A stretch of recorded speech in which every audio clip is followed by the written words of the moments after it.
Le ministère public auprès le tribunal de paix de Kinshasa Lemba, réuni en procédure de flagrance à l'enceinte de la cour d'appel de Kinshasa Matete, poursuit le prévenu Kanzungu Wambila, Mbouyi Christelle et 7 autres prévenus pour outrage public aux bonnes mœurs.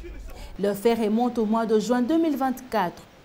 Selon l'organe poursuivant, les prévenus auraient organisé une soirée dénommée Dancing Club dans la commune de Lemba où ils auraient outragé publiquement le mœurs en exposant leurs parties intimes. L'organe de la loi affirme que les actes commis par le prévenu porteraient atteinte à la pudeur. Une audience revêtue d'un caractère pédagogique et ponctuée par la présence deux autorités judiciaires, notamment le ministre de la Justice, Constant Moutamba. Sont poursuivis pour avoir à Kinshasa, province de Ténon et capitale de la République démocratique du Congo, précisément dans la commune de Lemba et plus précisément dans le bar dénommé Dancing Club Gentleman H. Étant co-auteur par coopération directe, publiquement outrager le MERS en mettant en nu leur partie sexuelle pour les 6 premières et en tapotant les fesses de cette dernière tout en faisant l'apologie de ce sexe publiquement dans le but, Madame la Présidente, de vouloir consommer les rapports sexuels en plein air. À l'audience du jour, le ministère public, dans son réquisitoire, sollicite du tribunal de dire établir l'infraction mise à charge des prévenus, les condamnés à 3 ans de servitude pénale principale, le condamné à 500 000 francs congolais à titre d'amende, les condamnés au paiement de $1 américain à titre symbolique pour le compte de la République démocratique du Congo et les condamnés également aux frais d'instance. Plaise au tribunal de dire établir en fait comme en droit l'infraction précitée et condamner in solidum les 9 prévenus du fait qu'ils ont été en participation criminelle à une peine de 3 ans de servitude pénale principale et une amende de 500 000 francs congolais chacun. À défaut de payer ces amendes, Madame la Présidente, ils subiront chacun 30 jours de servitude pénale subsidiaire. Ils doivent également payer les frais de justice. À défaut de les payer dans le délai légal de la loi, ils subiront 30 jours de contraintes par corps. Comme ces mœurs, l'atteinte aux bonnes mœurs, ont été commis et vous demanderez, Madame la Présidente, qui est la victime. La victime, c'est l'État congolais. Pour ça, Madame la Présidente, vous allez exiger à chacun de payer symboliquement $1 américain qui sera versé dans le trésor public pour le compte de la République. Et quand vous direz cela, je vous rassure que ça sera exemplaire et que vous direz le bon droit. Toute la société congolaise qui a les yeux tournés vers vous, Madame la Présidente. Vous allez également confisquer les téléphones qui ont été utilisés pour cette fin. Toute la communauté, toute la nation congolaise vous sera reconnaissante du fait que vous allez épargner nos enfants à cette pratique qui n'est pas dans nos mœurs. J'ai dit. Les avocats de prévenus, pour leur part, soutiennent que l'organe poursuivant n'aurait apporté aucune preuve pour soutenir ces allégations. Ils soutiennent également qu'il y aurait absence d'éléments de publicité. Ils sollicitent du tribunal l'acquittement de leurs clients. Par rapport à la publicité, comme lui ne fait pas partie de cette infraction, nous disons que la Constitution dit nul ne peut être arrêté et poursuivi pour des faits qui ne constituent même pas une infraction. Donc vous allez se rendre compte, même les dépositions des renseignants, même la disposition des deux témoins, il y a une contradiction à ciel ouvert.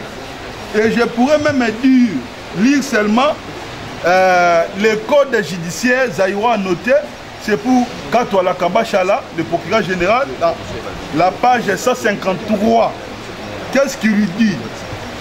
Il dit ceci: lorsque les affirmations des témoins ne reposent sur aucune preuve juridiquement défendable et que portent sur l'existence entre les mains du prévenu de pièces différentes et celles réellement détenues par lui, il y a doute qui profite à ces derniers. Vous allez se rendre compte, les témoins qui ont été sollicités par les ministères publics, ils ont une contradiction à ciel ouvert. Et tous, ils ont dit que non, mais c'est Bossomo que Nyota John, c'est un innocent. Et c'est pour cela que nous disons, quand le tribunal se retirera dans les secrets de délibérés, vous allez acquitter les prévenus Bossomo que Nyota John de toute poursuite judiciaire. Je réserve mes 2 minutes pour d'autres prévenus. Alors, votre honneur, vous allez dire les faits non établis.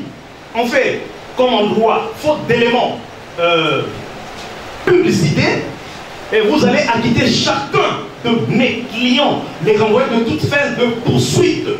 Je vois là les visages des choristes et des évangélistes. Voilà, votre honneur.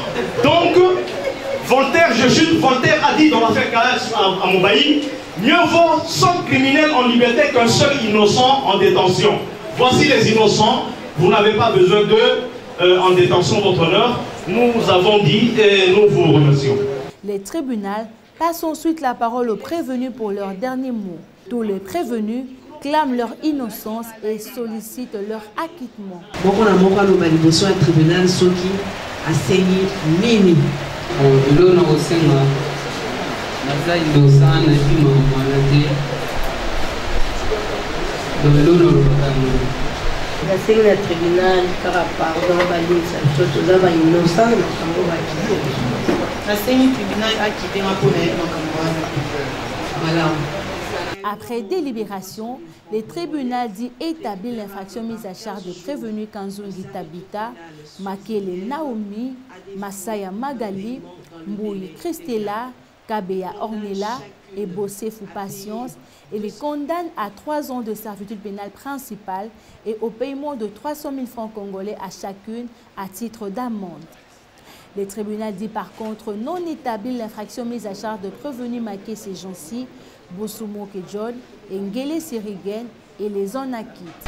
Dit non établi en fait comme en droit, l'infraction d'outrage public à la pudeur, mise à charge des prévenus Makiese Kembo Jansi, Bossomo Kenyunda John et Ngele Simimbu Rigen. En conséquence, les en acquitte et les renvois libres de fin de toute poursuite judiciaire sans frais. L'infraction d'outrage public à la pudeur, mise à charge des prévenus Kazungi Kiambila Tabita, Makele Mambulu Naomi, Masaya Ngoya Magali, Mboui Christella, Kabeya Atomboni Ornella et Bossefou et Kungu Patience.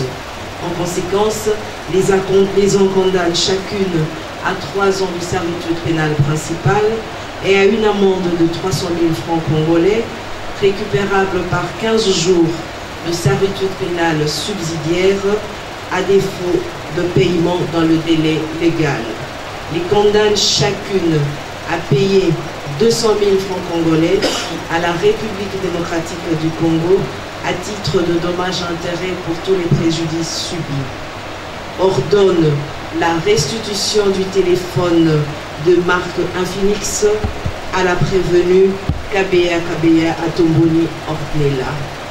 Condamne solidairement les prévenus Kazungu Kiambila Tabita, Makele Mambulu Naomi, Masaya Ngoya Magali, Mboui Christella Kabeya Atomboni Ornella et Bossefou et Kungu Patience au paiement de des frais d'instance en raison de 2 tiers et délaisse le tiers à charge du trésor public. Ainsi jugé et prononcé par le tribunal de paix de Kinshasa, Limba, siégeant en matière de flagrance à son audience publique du 25 juin 2024. Après leur condamnation, les prévenus sont conduits à leur lieu de détention.